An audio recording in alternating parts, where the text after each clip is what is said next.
Восточном Туркестане произошло сильное землетрясение.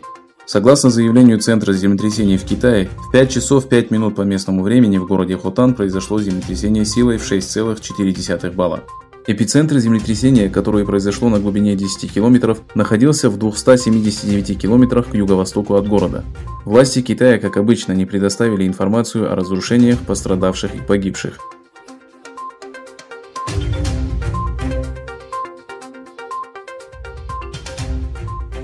История Сайрагуль Саудбай, которая является живым свидетелем концентрационных лагерей и нарушений прав человека в Восточном Туркестане, была опубликована немецкой журналисткой Александрой Кавелиус. Книга «Ключевой свидетель» была опубликована 22 июня в Берлине. На пресс-конференции, посвященной выходу книги, присутствовал и глава Всемирного уйгурского конгресса Долкун Иса.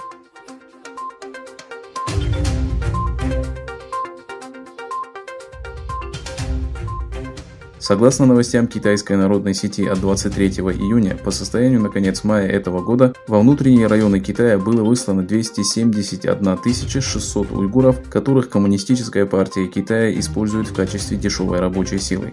В последнее время Китай, намеренный отдалить жителей уйгурского региона от ислама и добиться их ассимиляции, проводит политику по принудительному выселению тюрков во внутренние провинции, где пытается смешать их с китайцами. Отчет Австралийского аналитического центра, опубликованный в феврале, показал, что десятки тысяч уйгуров были направлены на заводы и фабрики по всему Китаю между 2017 и 2019 годами.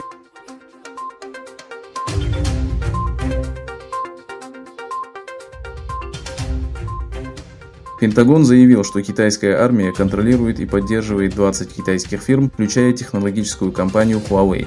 Согласно информации американских СМИ, список, подготовленный Пентагоном, включает в себя фирму Hikvision, выпускающую системы видеонаблюдения, телекоммуникационные компании China Telecoms и China Mobile, а также китайскую корпорацию авиационной промышленности.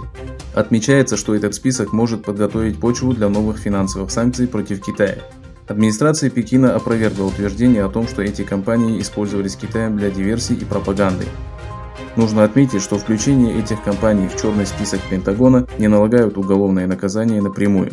Однако, согласно закону, президент США может издать указ о введении санкций и заморозить активы этих компаний.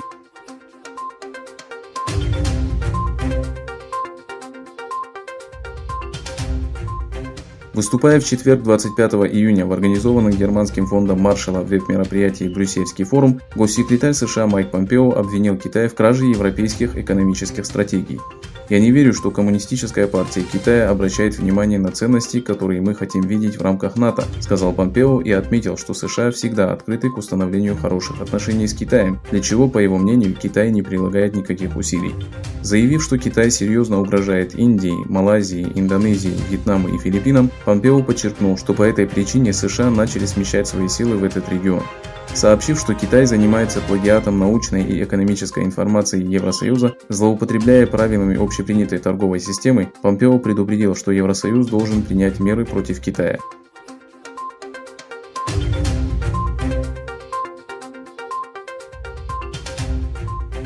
Утверждается, что Китай построил новые сооружения в приграничном районе долины Галван, где произошли столкновения между китайскими и индийскими войсками. Согласно сообщению BBC, новые спутниковые снимки показали, что на участке, где в прошлом месяце не было ни одного сооружения, были построены склады для хранения оборудования, палаток и боеприпасов, которые предположительно принадлежат Китаю. 22 июня изображение предоставила компания Maxar. Ранее Министерство иностранных дел Индии сообщало, что Китай пытается построить военное сооружение на линии фактического контроля в долине Галван, относящейся к индийской территории.